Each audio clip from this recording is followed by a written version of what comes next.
Okay. Ito po yung kay Garrett Luz, no? Kung di po nagkakamali, taga Samar Leyte po siya, no? Gagamitin niya po to sa farm. Ano po? Kaya kanya pong order is beauty. Beauty po siya naman. Pero malakas naman siya at accurate naman, no? I-request siya, test fire ko, no? Itong kanyang toy gun. Pero marami na po itong test fire at live, no? Sa aking page, no? So gagawin po natin, siyempre, hindi na po ito titigyan ko lang kung naka-zero pa rin. No? Bali, papayrin na po natin siya. Okay? Open. Okay, PH bar po na makastig. Okay. Simula po tayo sa ula.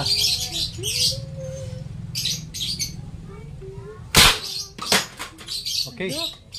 Ang lakas, no? Makastig. Kaya Garrett Luz, wala problema pag mag-banting ka. Kahit bayawak, durog ang ulo nun. No? May diretso doon. Okay. No, Garrett Luz, kaya natin to. Magsalmin ka, baka tama ka sa mata. No? Gamit ka lang ng, halimbawa, magpapiring ka, mga katulad yan, mga pwede mag-backfire, no? Para safe tayo. Okay, pangalawa. Garrett Luz ng Samar Leyte. Ayun. No, kita nyo, medyo hindi siya ganun kalakas. No, kasi nga kulang sa supply ng alcohol, no? Pero accurate pa rin siya. Tumama pa kahit medyo mahina yung kanyang pressure ng hangin. Pero okay lang po 'yun, tumama na. Kung 10 meters, shuffle pa rin naman 'yun. Kahit ibon, no? Kahit ano pa ang ating Kasi ko kayo na nakasarado, nalimutan ko. Saka ko lang inopen yung bolt action niya, kaya medyo humina, no? Kulang sa Okay. Pangalawa, ubusin natin to sana walang sablay, no? Sana walang sablay, Garrett Luz, para makita mo naman yung ating accurate, yung ating detail, no? After ito, lahat ng aking tinesting ngayon, ibabalot ko na yan, ipadadala ko na sa inyo, sir. Kasi na kung medyo talagang late, no? Kasi kailangan nating matesting ng mabuti bago natin ibigay, no? Ipadala. Lalo pag malalayo, ay nakakaawa naman. Kung pag misira, ihahanin nyo pa. Kumbaga, sisipin nyo pa, babalik dito, no? Okay. Hiring.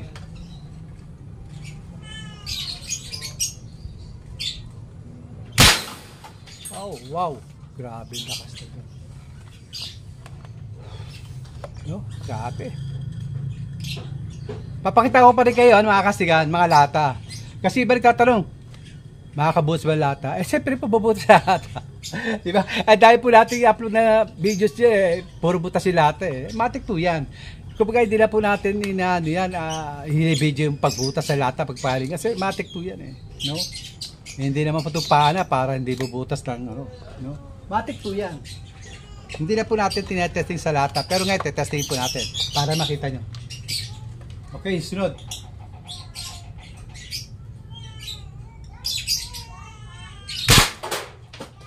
Diba? Matik. Alright.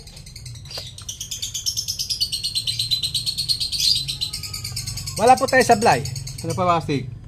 Wala edit po tayo dyan. Hindi uso mga edit na ganyan, no? Hindi po natin kailangan mag-edit para tayo ay ma-perfect lang, gumanda yung ating video. Di angat, medyo bawal tayo.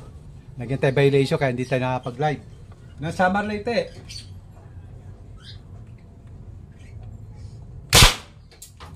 Wow. Grabe, no? Garrett Luz, masisiyahan ka dito sa toy ganito. Bibigyan tayo extra karayom. Kasi problema to, sa karayom lang pag nagbabara, pag nagmo-moist. Pero saglit, dilisin naman yun. Pero bibigyan ka tayo extra. No? Madali na pati pag-aralan yun.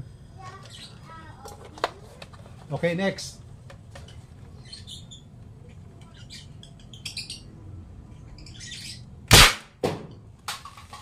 No? Wow na wow. No, mga kasig. Wow, sa lakas, no? Okay. Lakas tayo Okay. Isa lang, syempre, Garrett Luz ang natira. No? Kumare, taga-tahol yan, no? Taga-tahol. No? At tatargetin natin yung buhanga, no? Para hindi na makatahon. Okay. Pero wag mo naman gagamitin sa hindi maganda. Kasi gamit niya sa pagtitiksay. Huwag tayo, kaya hindi tayo makapurwisyo sa ating kapwa, no? Kasi pag tayo ay nagpadala sa tinakbo ng damdamin natin, may tendency na magkaroon tayo ng problema. No? Ma-epekto yung mga anak natin, makulong tayo, mapabayaan natin. Kaya wag po tayo padalos-dalos. Ano po? Okay. Last. Concentrate lang po yan mga kastig para tayo hindi sumablay.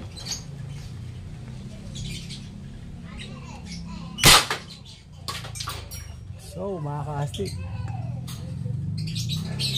Ilan po yan mga kastig. Ang lakas naman eh. So, ayun mga kastig. Wala po tayo dapat na ipatunayan pa rito. No? Kukuha na tayo lata lang naman. Lex, kuha ka nga lata. Pagbibigyan ko para makita nyo lahat. No? Kasi minsan tatanong iba, bakit ba puro, ano yan, puro super glue? Lata. No? Kumbaga nakakatawa na lang tatanong kasi marami na ako puro lata binabaril dito. Kasi po pag bumaril kayo, basta ganito pong mga no? Matik po yan, lampasan po sa lata yan. Mga butane, alcohol, butas po yan. Depende po sa nagawa. Kasi meron po nagawa nito, okay, pero tanong, nakakabutas ba ng lata? Ito accurate ba? Kasi baka mamaya, ang gamit scoop, tapos binabaril pa lahat 10 meters. Dapat po, open sight talagang gamitin nyo, huwag na pong ganito. Ayan, gamit tayo, sige. Gula pa ako, bagay na. No, gamitin mo natin. Huwag po kayong magagalit sa mga taga-tahon. Sigurado, may tataon na naman dyan. Hindi po tayo nagayabang. Parang ganito na po tayo. No? Hindi po tayo nagayabang. Pag nagayabang po ba ako, ako po magkakapera sa inyo. Hindi naman eh. Ganito lang talaga tayo. Pinapaliwalag natin ang gusto. At kung nagsaseta man tayo sa ating mga taga-tahon, siyempre tao lang naman tayo. Nasasaktan din tayo. No? May puso tayo na marunong din tayo magdamdam, masaktan doon sa mga pambabas nila, diba? Kaya sabi ko nga sa inyo mga taga-tahon, bago kayong pagtatahon, kung may malaking salamin, hanggang malaking salamin, tignan nyo po muna mga sarili ninyo. After po niya, pag nakita nyo po yung mga, wala po after po niya, pag nakita nyo sarili ninyo, no, na kayo may K na mambas, banat, no, at sasagutin ko rin naman kayo. Ito po yan. Huwag kayo mambabas kasi wala kayo napupurat. Wala kayo, mapupurat ninyo? Diba?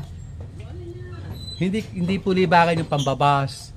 Ngayon, para kayo malibang, gawin nyo, magtanim ka ng kamote. Diba? Pag mamiwas kayo. Diba? Magtanim ka okra, talong, pwede yung mapakinabangan. Kaysa mambas ka ng mambas. Diba? Wala mo purat magkakapera ba kayo? Totoo lang naman, kaya kayo ng bawas, kulang kayo sa pansin. Pag passing kayo, pagtuno kayo ng pansin ng mga ibang mga mahihina din mga nilalang, pakikisaw-saw, dadami. Dituan-tuwa naman kayo kasi napansin kayo. Yun lang naman yan Kapag may mga mahihinang nilalang, nakikisaw-saw na rin kasi pare-parehas kayo, mahihina utak. Diba? Huwag nang po magagalit yung iba, totoo ng please sa akin Diba? Nakikisaw-saw ka. Kasi meron naman nakikisaw-saw, pero maganda naman yung pambabas niya. Kumbaga, nagpapayo siya ng maganda doon sa tao kung saan, babae. Yung kita yung cleavage, yung kita yung hindi maganda, yung malalaswa. Okay lang po tayo hindi mambas. Kugay, ang tawag doon parang pambabas din pero hindi po pambabas yun. Para sa akin, yun kumbaga parang pagbibigay ng payo. No, bilang magulang o bilang babae, na babae din yung ng kalaswan. Siyempre, concern lang din yung ibang mga lalaki doon sa ginagawa nilang content na parang medyo malaswa. Okay po yun. Pero mababas ka, sasabihin mo, ganyan, wala ka namang barilin mo na lang, ganito, ganyan, di ba? Hindi maganda. Yung siya sabi ko. No? Dalawang klase pa ba siya? Pambabas isa na samlang ang bunganga. Meron namang pambabas na nagpapayo, nagbibigay ng magandang payo doon sa kung saan merong mga content na hindi nakanais-nais na hindi na maganda sa paningin ng tao at sa Diyos, di ba? Yun po yun. So, pasensya na po kayo kung medyo nakapagsalita tayo ganyan. Pero yun po, real talk po yan, totoo po yan. Sige na, next. Papakita po tayo, kasi kita nyo, wala po mga butas yan. Kita yan. Okay, sige. No, pakikita ko po sa ito, hindi po dahil para ipakita na accurate, no? Hindi po yun. Na-testing na po natin yung ating toy gun sa maliliit na bagay.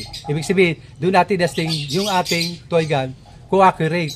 Tinamanan po, maliliit. So ito naman, para malaman lang natin kung ano yung pinsala na nagagawa ng mga toyga na ginagawa natin. Para makita natin yung enter, yung pagpasok at yung paglabas ng bala doon mismo sa lata. Ano po? Inulit ko pa, hindi po ito para maalaman natin kung accurate, no? Para malaman lang natin yung pinsala, yung lakas, yung enter at yung exit. No, titigyan po natin yan. Okay. Simulan na po natin. Napakalakas din naman po ito. Salamat. Salamat po sa mga yung mga nagamon sa akin na gumawa ako ng toyga, no? Kumbaga, kahit papaano, meron kahit papaano natutunan sa inyo, no? Siyempre, kung di dahil sa inyo, magpipisa pa gumawa. No? Siyempre hindi. Kaya lang, marami pa rin papagawa ng siyempre, iba yung iba yung original maker ng pump, di ba? Ito, hindi naman ako original gumawa nito. Ewan ko sino gumawa nito.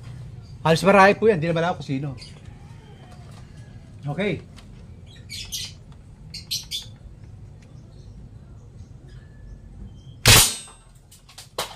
Hindi po natin alam, no? Para tumama sa bakal.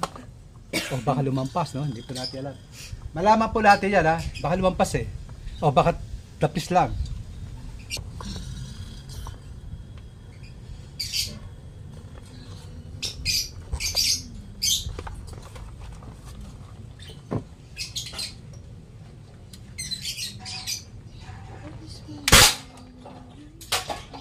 Okay, tignan natin mga kasig, ha? Pakuha ko kay Alex. Alex, pakikuha nga. After ito, tapos ito. Got it loose, no? Napagbigyan ko na yung mga bigyan natin yung mga bagay na gusto mong malaman. So ito yung toy galbo, no? Okay na to. May magazine naman to, di mawawala magazine na to. So kukulayin ulit natin bago natin padala. Bukas padadala ko na to. Para kumbaga magamit mo na sa pantitiksay mo o yung pang-didelensya mo ng mga wild duck, ng mga ibon na kung saan pwede nating iulam, no? Pwede nating maging hanap buhay. So wag natin makakapurisyo, wala namang problema yan. Okay, tingnan natin kung bumaw na mga kasig, ha. Ayan po mga kasig, sa pulpo siya, ayan, ha. Kita-kita niyo po ebidensya niya, ha. Wala po tayong kinakat-kat. Yan po yan, hindi po uso sa akin na mga kat-kat. Basta ba, may sumablay, yun talaga yun. Huwag na natin dayain pa. Ano? Tapos ito tama. Okay. Ayan po yan. And then, exit, enter, and exit. No, mga kastig. So, ayan po yan, ha. Enter, at exit. Medyo busa po likod niyan. Busa. Ayan. Busa po yan, ha. And then, syempre, ito naman ganito rin yan. Enter. Tapos itong exit niya. Yan, kita naman, busa, Ayan yung busa niya. Yung lata, nakaangat yan. Okay. So, mga astig, maraming salamat po sa inyong lahat. So, kung meron lang po kayong katanungan, meron kayong pag-inquire tungkol about sa mga binibili po ng mga materials kung gusto nyo magpabili. So, tawag na lang po kayo kay video call. So, ang number po naman natin hindi lang po nagbabago. 0999-3129-354. And then, kung gusto nyo po mag-video call, pwede po kayo mag-video call, sasagutin ko kayo. At ang aking Facebook account is Wally Cabello Roses, no? Facebook account. And then, yung aking po suot, pulang damit, naka short fit po tayo, naka-sombrero, and then nakasalamin po tayo. Tapos background ko sa likuran, siyempre family ko. Hindi po mawawala yan. So yun po, maraming salamat po. Sobrang daming salamat po yun. At God bless you all po mga kastig. At Happy New Year uli, okay? Sa inyo lahat. So pasensya na po kayo kung hindi ko kayo nasasagot doon sa mga comment section. Basta mag-iingat lang po tayo palagi. Ano po ba dapat natin ingatan sa ating pong pag-inquire, no? Ingatan po natin na tayo po ay mabiktima ng scammer. Ang scammer po ito ay kagaya po ng aming Facebook account. Yung mukha namin, yung kung ano yung mga toyga namin, ini-screenshot nila, ginagamit nila. Hindi po, digit sa lahat, hindi po tayo humingi ng down payment. Kapag humingi po ng down payment, scammer po yan. Depende po yan. Kung ako'y nakausap nyo, nag-usap tayo video call, tapos doon kayo nagbigay sa akin ng down payment, wala po problema ron. Pero kung magbibigay lang po kayo at ang nag-ibatayin nyo lang yung conversation nyo, wag po kayo magbibigay. Ano? Kasi para maiwasan po natin yung magkaroon ng problema na pag nabiktima kayo, kami yung sinisisi nyo. Eh, sino po ba may mali? Hindi po kami mali. Kayo pong mali. Kasi, ilabas ko po sinasabi sa inyo, ano po ba dapat gawin natin? I-video call po natin yung tao.